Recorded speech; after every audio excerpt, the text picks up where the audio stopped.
Quindi siamo arrivati al momento tra i più attesi di questa giornata, appunto la lectio magistralis di uno dei grandi artisti contemporanei che, come è stato giustamente ricordato,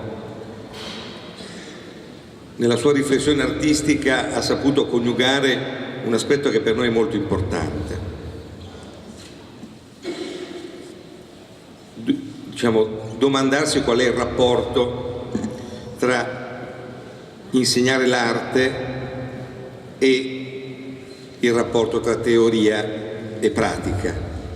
Noi sappiamo quanto sia centrale nella riflessione delle accademie il saper fare, quindi coniugare nella pratica dell'arte proprio queste due dimensioni, quella teorica e quella pratica.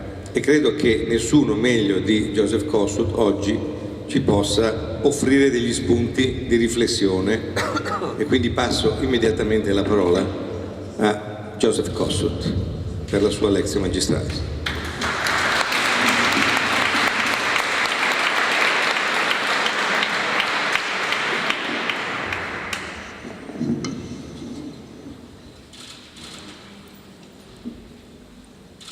Buongiorno. Some years ago, I had an exhibition in Hamburg, Germany, and there was a party afterwards in honor of this. Very dignified party with the Syndico, the Hamburgo, many people. I was hiding in the corner in a back room, and a man walked into the room with hair like that, looking a bit like Albert Einstein. He came over to me and said, "I understand you're the artist." I said, "Yes." He said, "Well, I heard you collect jokes, and I thought you might like the favorite joke of my Uncle Albert." He was the nephew of Einstein. I said, "Absolutely." He said, "Well, it was a conversation between man and God. And man said to God, 'Tell me, God, for you, what is 100 billion years?' God said, 'Oh, for me, it's only a minute.' Man said, 'Wow.' He said, 'Well, tell me, God, for you, what is $100 billion?' And God said, 'Well, for me, it's only a penny.' So man said, 'Well, listen, God, can I have that penny?' And God said, 'Sure, just a minute.'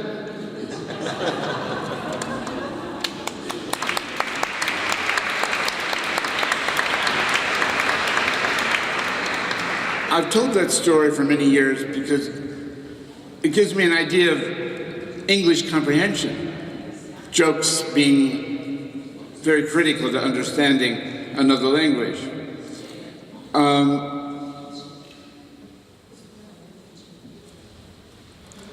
The context of the paper I'm giving today is an exhibition moment again. This time it was in Oslo, Norway. I had a new idea for work, but I wasn't prepared. It was a very big hall. I had a retrospective on one side and doing a new work on the other. Well, I realized that I had my one assistant and we would never have any possibility to get this work done. So I sent an appeal to the Academy in Oslo, asking the students if they would want to volunteer to help me do this work. So we did that. And I got about, 16, 18 students, and we worked day and night. We got it done, though. It was, for me, important. It was the place where Wittgenstein lived in a little hut. And it was about this period of Wittgenstein in Norway. So after I said, well, to the students, is there anything I could do for you? And they said, oh, absolutely. We're so glad you asked.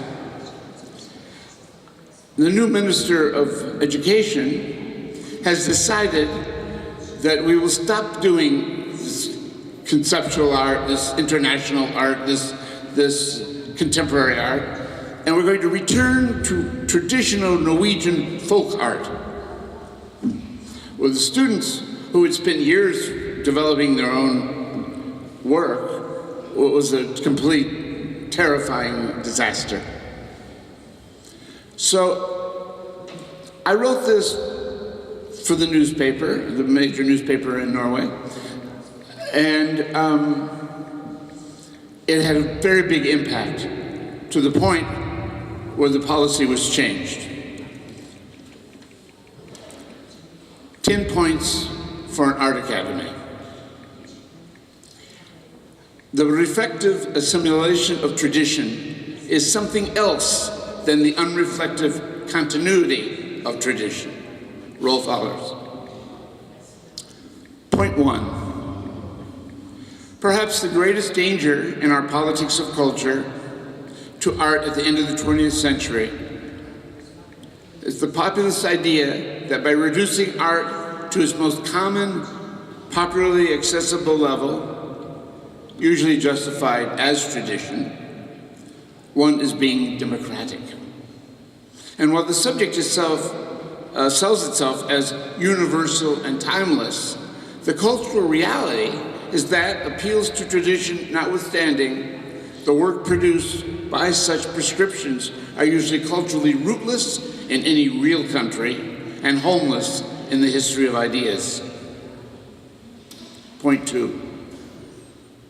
One must pause to think what would happen in other spheres of specialization within our culture, such as science and technology, if this principle of populism would be applied there. Our political leaders acknowledge that the free flow of ideas and experimentation is essential for creativity in this sphere, and these specialists are thereby funded, treated with respect, and their integrity is left intact. Isn't it paradoxical, however, that in the arena virtually synonymous with creativity, art, the opposite is usually the case? Simply put, the reason for this are the following. The university system has internalized the values of the exact sciences, and the currency of its administration is facts. This works fine with the hard sciences, but with social science, it is less successful.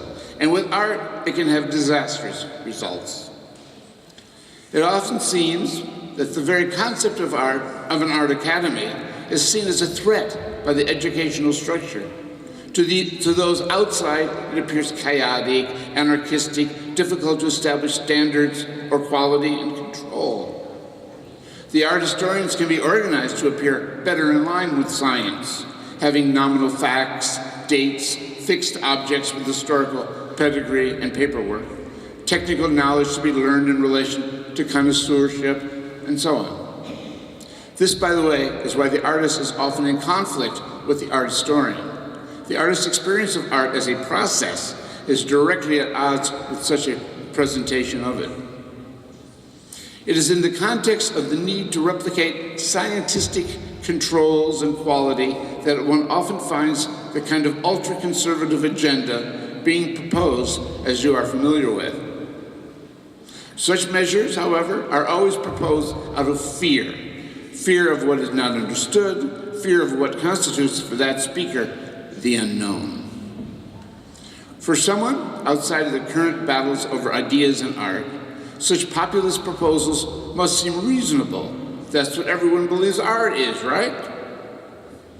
The scientists can be left to their specialization, but the complex and subtle issues which have been forming, fought, and played out over the past century by artists are to be rejected and dismissed in favor of the comfortably superficial, the myopically formal, the traditionally banal. All this is acceptable as long as art takes its appropriate, known, institutionalized form. But one must ask, isn't the Art Academy, along with the university, supposed to be an institution of higher learning? Doesn't that suggest the kind of specialization and focus which the advanced study of a subject normally demands? Are students to be penalized for doing what they are there for, to do, simply because it's not understood by the non-specialists? Point 3. Such a democracy permits everyone to have opinions about art. Most people do, whether they are informed, thoughtful, specialists, or not. It is, however, another matter when such opinions are able to take an effective form simply because of the power of any such individual holding such a point of view, particularly, as is so often the case, when it is done without a full appreciation of the long-term implications of those comments on both the lives of artists or the society which they help shape. The reality is that to reduce the mission of art to the level of the market forces, and who is more popular than that master of figurative art, Walt Disney? For infotainment, decoration, escapist narrative, or historicized formal nostalgia is the most direct route to the kind of long-term cultural poverty which would deprive the future of a meaningful past, one which is experienced in the authentic and often problematic works made by individuals intellectually engaged with and committed to their own time. One fact cannot ever be abrogated. It is the responsibility of artists, and only their responsibility, to produce that form of meaning which art takes. Historically, in our time, finally, the only viable reference, attempts to prescribe and legislate for artists what they shall make has only produced bad art and worse politics. If we want to cite history, we should be willing to learn from it. No one now hearing or reading this would want to live in a society in which art has ever been successfully legislated from above, rather than coming from the concrete and lived reality of the artists themselves, as reflected in their choice of the works they make.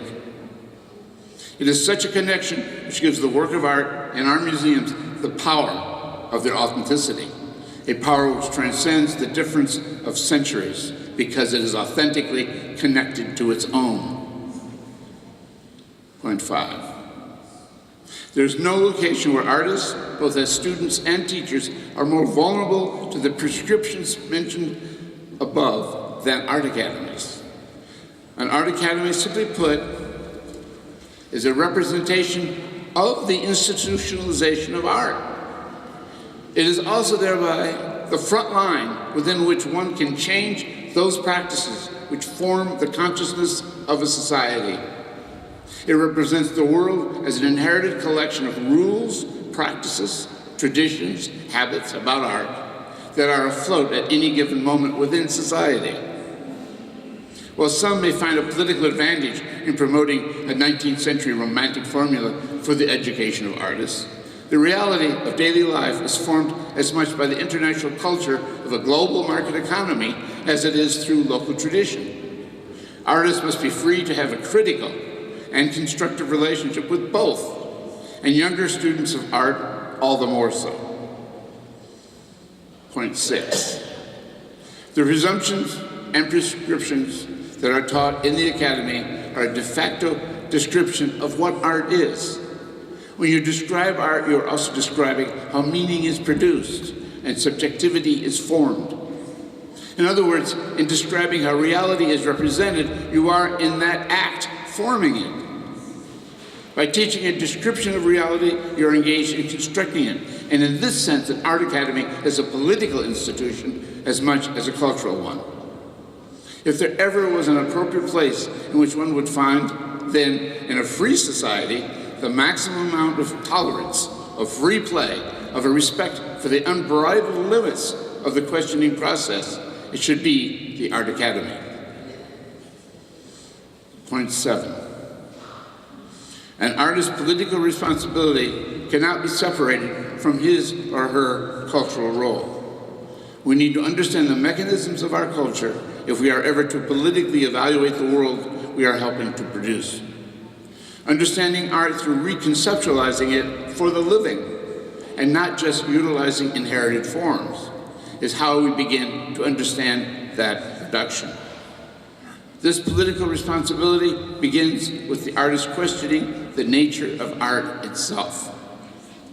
Indeed, without that fundamental beginning, one cannot, as artists, change our conception of art, culture, or society. Those institutional mechanisms which resist change in our conceptions of culture are one and the same as those which resist change in our society.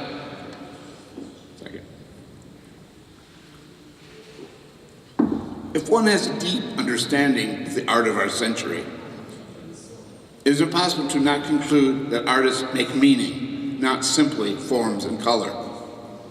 For this reason, the teaching of art is an important part of the production of art. In many ways, it is a tableau where society, in practical terms, makes visible the limits of its conception of art as it attempts to regenerate the institutional forms that depict its self-conception. When our view of art is limited, so is our view of society. If questions aren't asked in art academies, away from the pragmatizing and conforming influence of an art market, where then? If the social responsibility of cultural reflection, the why, is not taught along with a knowledge of the history of how artists have made meaning, then we are doomed to be oppressed by our traditions rather than informed by them.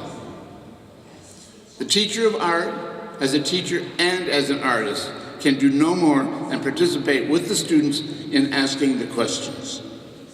This, rather than attempting to provide the answers, as art academies traditionally do, realigns the priorities from the beginning. The first lesson, taught by example, is that what is to be learned is a process of thinking and not a dogma in craft or theory. Point 9.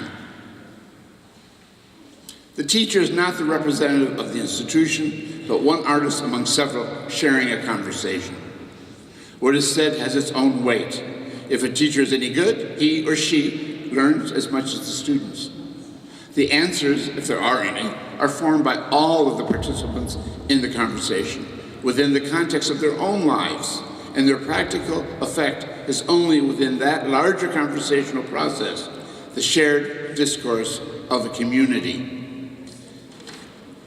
It is the making of meaning, art as a discourse, that art students experience themselves as they begin the process of making the world. Because art is the teaching of art. Art extends belief, making further production possible. Description is in danger of quickly becoming prescription. What the concept of art I am proposing really reflects is the responsibility of the artist to be a whole person, a political being, as well as a social and cultural one. And the final point. While no one has problems with the authority works now represent as masterpieces, the cultural power that so legitimizes them flows directly from the provocative nature of the history of ideas as experienced through the lives of real men and women. Beyond any individual's opinion of what obscene may be, for that matter what art may be, it is a responsibility of our society not just to protect, but also to nourish the conditions within which the free flow of ideas will flourish. In many ways, art history is the resident, the record of these human conditions. As a process itself, art protects as it empowers the right to self-expression. Its history is the history of the capacity of all of our freedoms to put consciousness to form, and thereby manifest their self-perception. Protecting this consciousness that art produced is an important part of the protection of our political liberty. Thank you very much.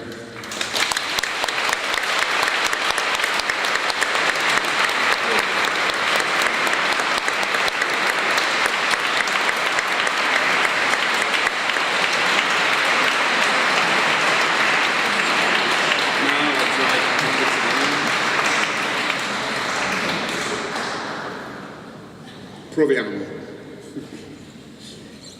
Grazie a Joseph Kosuth, che formalmente entra a far parte dei docenti dell'Accademia di Belle Arti di Bologna. Lo ringrazio per questo fondamentale contributo che tra breve tradurremo e diventerà parte integrante della riflessione sul ruolo dell'artista, sul ruolo del docente, dello studente di un'accademia. Io credo che in questi 10 punti, nelle parole di Joseph Kosuth, siano ben riassunti i ruoli e la missione che ha un'accademia e che hanno gli artisti che in questa accademia operano quotidianamente.